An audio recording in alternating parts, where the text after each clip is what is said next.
Assalamualaikum warahmatullahi wabarakatuh, teman-teman. Gimana nih hari kedua puasa? Mudah-mudahan lebih semangat dan pada lancar ya. Kali ini kita sebetulnya ini lagi ngecek checklistan ibadah yang udah dilakuin. Ini bukan maksud ria atau gimana, tapi memang kita sebagai manusia biasa butuh dipaksakan. Jadi ibadah tuh harus dipaksakan. Kalau udah dipaksakan lillahi ta'ala ya. Jadi memang manusia biasa itu harus dipaksakan dan dikondisikan. Nah setelah dipaksakan kita lama-lama jadi biasa.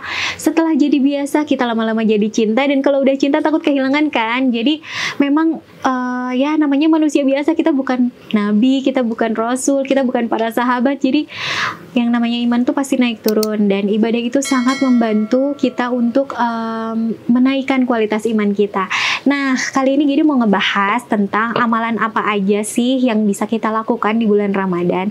Yang paling pertama adalah ya puasa tuh ya, itu mah udah pasti tahu lah ya. Seperti di surat Al-Baqarah kan disebutkan bahwa memang orang-orang yang beriman memang diwajibkan atas kamu untuk berpuasa di bulan Ramadan gitu. Kecuali orang-orang tertentu yang memang ada uzur syar'i untuk tidak berpuasa seperti sakit, terus hamil yang tidak bisa untuk berpuasa karena misalnya gawat dengan bayinya atau menyusui karena jadi sakit, misalnya tidak kuat dan jadi pingsan misalnya gitu. Terus misalnya orang-orang yang memang lagi dalam perjalanan yang jauh dan berat sehingga tidak memungkinkan untuk puasa. Itu diberi keringanan. Masya Allah ya, Islam tuh keren banget. Tidak mempersulit kita dan aturannya tuh sangat memberikan benefit buat kita. Nah kali ini amalan yang bisa kita lakukan di bulan puasa selain puasa adalah yang pertama, Gida mau runut dari ini aja ya, dari kebiasaan sehari-hari yang memang dilakukan gitu, sharing aja. Jadi biasanya bangun dimulai dengan qiyamul lail. Nah qiyamul lail itu bisa kita lakukan, kenapa? Karena itu Masya Allah, itu manfaatnya buat kita tuh Masya Allah banget ya. Pokoknya rugi deh orang yang enggak qiyamul lail. Memang butuh perjuangan karena Allah itu langsung turun untuk mendengarkan doa-doa kita loh di waktu sepertiga malam itu. Jadi kalau kita sampai nggak bangun, sedih gitu.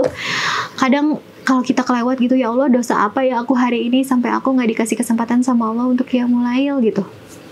Nah dari situ juga qiyamul lail itu kita bisa loh minta sama Allah. Memang kita mengkondisikan, mempersiapkan dulu. Kalau kita niat kita pasti bisa deh.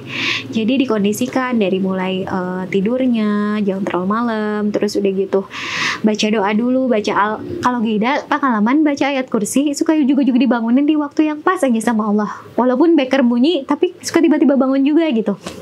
Terus udah gitu selain setelah qiyamul lail kita sahur yang terbaik. Diusahakan bangun ya guys, karena keberkahan ada di situ dan malaikat tuh turun untuk mendoakan kita.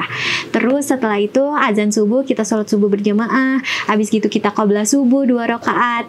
Nah jangan ketinggalan. Kenapa? Karena qobliyah subuh itu adalah pahalanya itu seperti dunia dan isinya. Jadi kita tuh punya dunia loh kalau misalnya kita nggak ketinggalan 2 rakaat qobliyah subuh.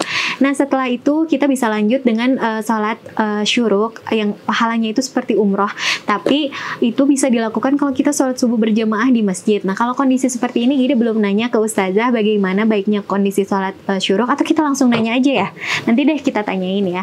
Terus udah gitu setelah sholat syuruk kita juga bisa melakukan tilawah. Jadi bagusnya itu tilawah itu atau murojaah itu bagusnya habis tahajud. Biasanya pas tahajud itu Gida suka sambil bawa Al-Quran yang kecil. Mana ya ada Al-Quran kecil? Nah di situ. Nah biasanya Gida suka bawa Al-Quran pocket. Jadi sambil ngafalin, ngulang-ngulang surat yang Gida hafalkan seperti ini, segede gini. Jadi ini enak banget buat dipakai saat sholat. Syaratnya adalah sholat sunnah, itu ada yang membolehkan. Jadi Gida suka baca surat-surat yang lagi Gida hafalin, terus diulang-ulang ketika tahajud itu, karena kita boleh baca sambil baca. Terus abis gitu biasanya tilawah setelah sholat subuh dan al-masurat, sambil biasanya Gida suka nyetel YouTube kalau al-masurat sambil olahraga atau sambil beberes atau nyiapin sarapan, karena ketika kita sering dengar kita suka jadi hafal. Jadi alhamdulillah gitu sambil udah hafal. Kecuali kalau yang belum hafal kita bisa seperti ini ya, buku-buku seperti ini. Ini membantu banget untuk baca al-masurat ini Geida bikin sih ini buat brand. Terus udah gitu setelah baca al-masurat kita bisa melakukan sholat duha. Nah sholat duha itu genap ya sholatnya. Terus udah gitu setelah sholat duha kita menunggu, karena kehidupan kita itu sebetulnya adalah menunggu waktu sholat. Jadi kita menunggu waktu sholat zuhur. Sebisa mungkin kita terjaga wudunya, karena kenapa? Pahalanya itu seperti kita lagi sholat terus gitu. Jadi sayang kan kalau enggak gitu, apalagi dengan kondisi seperti ini kita harus menjaga kebersihan, dan wudu itu bagian dari toharoh, sehingga kita tuh termasuk menjaga kebersihan, udah gitu plusnya dapat pahala lagi. Nah setelah itu mau lanjut di episode selanjutnya enggak? Stay tune di episode selanjutnya. Wassalamualaikum warahmatullahi wabarakatuh.